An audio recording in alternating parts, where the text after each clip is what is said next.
Halo semuanya, balik lagi di Figuran bareng gue Putu Reza. Dan kali ini kita ngomongin Gundam lagi, Gunpla lagi. Dan langsung aja, ini dia high grade yang lagi banyak dicari dan harganya masih gorengan banget. Gak lain dan gak bukan high grade Caliburn. Ya ini by the way soal gorengan ya, gue beli ini tidak digoreng sama sekali untungnya. Karena waktu itu gue belinya adalah di Gundam Base ya, pas lagi ada kerjaan di Korea pas bulan Juli kemarin. Jadi sebenarnya gue beli lumayan lama, tepatnya di Seoul. Ini gue beli tuh harganya 24.000 won, alias kalau dikonversi ke rupiah itu nggak sampai 300.000. Murah banget kan ya. Nah, sekelas toko gede di Indonesia aja pas beberapa waktu yang lalu ada acara di BSD ya, itu masih jual Caliburn di 400.000. Jadi gue beli ini emang murah banget harga retail, cuman ya itu dia tidak di Indonesia ya, pas lagi kerjaan aja di sana. Jadi tanpa berlama lagi, langsung aja kita mulai bahas kitnya. Dan gue akan ngasih tahu kenapa high grade Caliburn ini emang sangat recommended. Bahkan kalau menurut gue kit ini adalah yang paling keren dari semua yang ada di Witch from Mercury. Ya, jadi ini dia tampilannya si high grade Caliburn dalam posisi standar yang berdiri aja, lengkap sama senjata khasnya yang nanti bakal gue omongin lebih lanjut.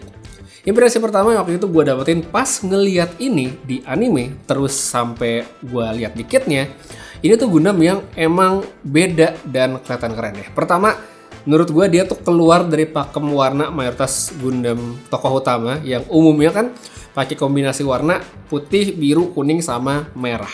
Ya emang nggak semuanya kombinasi begitu sih, tapi emang mayoritas ya kalau kita lihat dari tahun-tahun, seri ke seri, kayak gitu. Bahkan Ariel sama Ariel Rebuild aja kayak gitu kan, biru, putih, merah, kuning. Oke, kuning sama merah sebenarnya masih ada, cuma sedikit banget di kit ini. Sedangkan yang warna biru itu udah hampir nggak ada, digantikan sama putih yang dominan. Yang mana ini kalau menurut gue bikin Caliburn jadi kelihatan minimalis, tapi juga di saat yang bersamaan jadi keren banget ya. Jadi gue suka banget kombinasinya. Secara desain sebenarnya siluetnya Ariel itu masih bisa banget kita lihat nih di si Caliburn. Masih kelihatan kemiripannya di beberapa bagian, kayak di dada sama paha ya, itu ada indikator untuk per match score-nya. Terus dia di bagian gun bitnya juga masih ada ya, kayak Ariel meskipun namanya diganti kalau berdasarkan buku manualnya.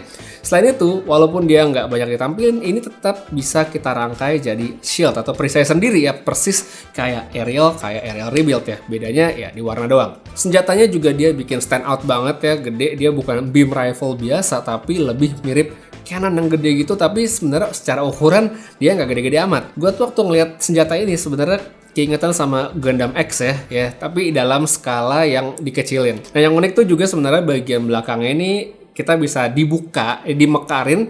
Jadi banyak yang bilang ini sebutannya sebagai broom cannon ya. Broom di sini konteksnya sapu ya, karena judul seriesnya aja kan Witch from Mercury ya. Jadi ini kayak sapu penyihir ceritanya ya. Jadi dibuka gitu ngelebar ya, walaupun nggak dipakai buat terbang juga sih. Tapi cocok logi sama easter egg-nya kalau menurut gue sih masuk banget. Makanya itu ini adalah Gundam yang menarik. Oke, kita balik lagi ke kitnya aja. Dari segi detail ini sebuah high grade yang menurut gue udah bagus banget ya. Kayak di kepalanya tuh oke ya, terus di Viviannya dikasih yang warna-warni, terus torsonya juga banyak detail, pinggang, kaki, tangan, backpack, sampai shield itu semua ada. Jadi menurut gue nggak usah dimacem-macemin pun udah cakep. Cuman kalau misalnya lo mau custom tambahin panel lining atau mungkin lo mau tambahin decal nanti, ini juga bakal oke banget. Separasi warnanya juga udah bagus, dan yang palingan bagian yang di stikerin itu cuma yang warna hijau aja. Jadi ini emang yang hijaunya tuh lumayan banyak sih, dan pada akhirnya setelah gue rakit nggak semuanya gue pakai ya. Jadi untuk warna lainnya sebenarnya udah aman. Terus untuk build quality nih dari kitnya sendiri, ini menurut gue udah mantep ya, solid, dia nggak ada bagian yang loose, distribusi bebannya juga pas ya, nggak ada yang sampai berat ke belakang segala macem gitu. Jadi buat diberdiriin masih oke, sekalipun ya senjatanya gede banget, cuman ya nggak pakai stand base pun kalau mau didiriin yang standar itu bisa-bisa aja. Terus kalau kita ngomongin soal kualitas plastiknya, ini gue juga suka ya, bagus. Apalagi untuk warnanya dominan putih, ini favorit gue banget ya. Apalagi untuk builder malas, ya ini seneng banget karena noobnya akan jadi lebih samar kecuali dilihat bener-bener teliti. Dan by the way, untuk pelengkapnya ini sama kayak Ariel, Caliburn ini juga dikasih set option part untuk indikator per match score-nya. Jadi posisinya tuh selain yang di Vivian ya atau tanduknya di pala, tapi juga ada di dada Yang mana itu masing-masing sebenarnya bisa diganti dengan clear parts warna gelap kayak gini ya. Cuma sayangnya untuk yang bagian paha sama yang kecil di bahu, ini semua tuh pakai stiker yang ditutupin sama clear parts ya. Jadi kalau misalnya buat bagian yang di bahu sama yang paha kita udah pakai yang berwarna, terus di dada sama pala kita pakai yang polos, itu sebenarnya menurut gue jadi kelihatan belang. Cuman ya balik lagi ke preferensi sukanya kayak gimana. Next, untuk sedikit perbandingan ukuran, karena gue yakin banyak yang pengen tahu juga, ya sebenarnya mirip-mirip aja sih kayak Rubris, kayak Ariel generasi pertama, sama yang Rebuild juga sebenarnya nggak signifikan ya. Terus buat perbandingan sama yang lebih gede kayak Master Grade, di sini gue ada Master Grade MGIX yang sedikit lebih tinggi karena ada stand base-nya.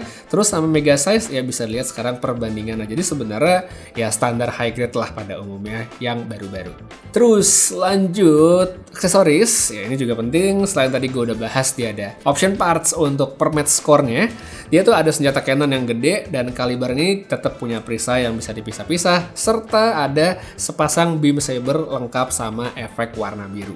Untuk cannon yang gede ini tuh nempel sama konektornya di bagian backpack. Jadi kalau untuk pose-pose ini tuh sebenarnya udah aman ya, soalnya nggak bakal kemana-mana. Poin artikulasinya juga sebenarnya lumayan, meskipun emang nggak luas-luas banget, tapi ya cukup banget bahkan untuk pose pas kita megang cannonnya itu pakai 2 tangan. By the way, untuk backpacknya si Caliber, ini tuh dia jenis konektornya sama persis seperti yang dipakai di Ariel Rebuild, terus di kit-kitnya Witch from Mercury, serta beberapa series lain di luar itu. Jadi untuk yang mau custom kit bash, masangin backpack dari gunpla yang berbeda, itu sebenarnya udah bisa banget di sini. Next, untuk shieldnya sendiri, dia tuh punya skema rangka yang tadi ya udah gue bilang mirip banget sama Ariel, bentuknya juga mirip-mirip.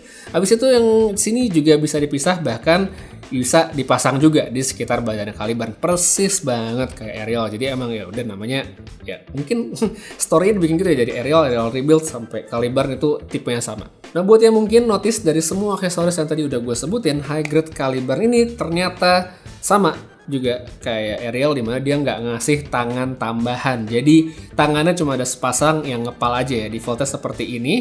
Solusinya sebenarnya juga sama kayak Ariel kemarin, yaitu kita beli kit atau tambahan Mirasol Flight Unit yang nggak cuma dapat backpacknya doang, yang sebenarnya bisa juga kita pasangin di sini, tapi juga kita dapat sepasang tangan tambahan. Signifikan? Ya buat gue sih enggak ya, tapi buat yang mungkin punya ada ide pose tertentu, ya mungkin ini bisa jadi alternatif untuk dipertimbangkan ya. Jadi ya beli bisa, enggak juga gak apa-apa. Oh ya, by the way, soal posenya sendiri, Caliber ini juga menurut gue sih udah asik ya, karena selain aksesorisnya yang udah lumayan oke tadi, kitnya juga solid, poin artikulasi juga menurut gue udah bagus ya, nanti bakal gue bahas lagi. Nah poin pentingnya di sini sebenarnya adalah kita dikasih base ya, base-nya itu sama seperti yang kita dapetin di high grade dari Baldi ya, jadi bukan stand base gede yang bisa dimacem-macem, tapi tetap ini udah cukup banget untuk pose ya, kayak begini aja menurut gue udah keren banget sih Caliber ini. Tapi kalau misalnya pin pose yang lain pun sebenarnya udah bisa. Nah terus buat artikulasi, ini kitnya menurut gue juga udah bagus. Kayak misalnya kepala, itu sudut nunduk sama dongaknya udah oke, miring kiri kanannya juga bisa, diputer 360 derajat pun nggak masalah. Terus untuk tangannya, bagian putih nih yang ada di bahu itu bisa kita naik turunin dengan cukup leluasa, cukup banget malah. Bahkan kalau kita mau tangannya tuh bisa loh diangkat sampai ke atas kayak gini. Habis itu misalnya diputer 360 derajat pun juga bisa-bisa aja, itu bagian pangkal lengan atau mungkin di sambungan antara bahu sama badannya, semuanya bisa juga. Terus untuk bagian ini yang sambungannya antara badan sama bahunya itu juga tentu ada sedikit sudut yang bisa kita maju mundurin untuk nyesuaiin posisi. Terus buat sikunya juga oke, sedangkan untuk pergelangan tangan ya standar-standar ball joint aja. Lanjut ke bagian ab crunch, ini juga menurut gue udah bagus ya. Kalau untuk tekuk ke depan, miring kiri kanan yang sedikit juga masih oke, tapi dia nggak bisa ditekuk ke belakang ya. Jadi sudutnya udah mati di situ aja. Habis itu buat kakinya, dia mau kita pasang split ke samping, ini bisa. Meskipun ya nggak yang lurus-lurus banget, nggak sampai 180 derajat gitu. Sedangkan kalau buat yang split depan belakang, ini baru nggak bisa. Soalnya kalau yang ke belakang ini bakal kepentok sama parts yang emang nggak ada artikulasinya kayak sekarang. Terus kalau untuk bagian sambungannya yang di sini nih, Caliber menurut gue lebih oke dari Ariel karena masih ada ruang geraknya sehingga bisa dimiring-miringin dan lebih enak pas kita posein. Habis itu untuk dengkulnya ya udah bagus, bisa lihat ya tekukannya segini, mau diposein jongkok juga bisa. Dan untuk ankle pivot ini menurut gue udah mantap ya. Jadi ruang geraknya itu luas, meskipun emang ada kalanya kalau kita geser agak ekstrem itu bisa copot juga. Kemudian sedikit aja kita pindah ke belakang, gue mau ngomongin backpacknya. Jadi selain yang tadi sambungan senjatanya, di sini tuh juga ada bagian booster yang bisa kita naik turunin, terus di atasnya ada tempat beam sabernya tadi. Nah di sini juga dia tuh sebenarnya bisa kita buka sedikit untuk masukin part seperti sekarang. Jadi kalau misalnya disimpulin ini si high grade caliber nih ya, ini menurut gua adalah high grade yang keren banget gitu dari segi desainnya cakep, warnanya bagus, kita juga solid, artikulasinya oke. Aksesoris ya gue bisa bilang bagus meskipun tangannya cuman dikasih sepasang doang, nggak ada tangan kebuka segala macam, cuman ya udah senjatanya lengkap, ada beam saber segala macam, dan menurut gue udah oke banget ya. Recommended untuk dibeli sudah pasti ya, cuman kalau untuk sekarang kalau lu nggak buru-buru banget untuk ngoleksi ya sabar saja gitu, karena harganya masih gorengan banget sekarang ya, walaupun sudah beberapa bulan tapi harganya masih tinggi, jadi ya disabar-sabar aja. Cuman kalau lu pingin spending ya, pingin beli gitu sekarang ya nggak apa-apa juga sih, karena emang kitnya menurut gue sekeren itu gitu ya. Jadi ya gue bisa kasih nilai 9 lah untuk si high grade caliber ini gitu. Kalau menurut kalian gimana? Worth it atau enggak, menarik atau enggak, silahkan tulisin komennya di bawah aja. Buat yang udah punya, boleh ceritain juga gimana pengalamannya sama si high grade caliber. Dan untuk yang pengen beli atau mungkin pengen masukin wishlist dulu, gue taruh linknya di deskripsi. So untuk video kali ini segitu dulu reviewnya di high grade caliber. Makasih banyak nonton sampai habis. Putri pamit, sampai ketemu lagi di video berikutnya. Dan seperti biasa, have a nice day.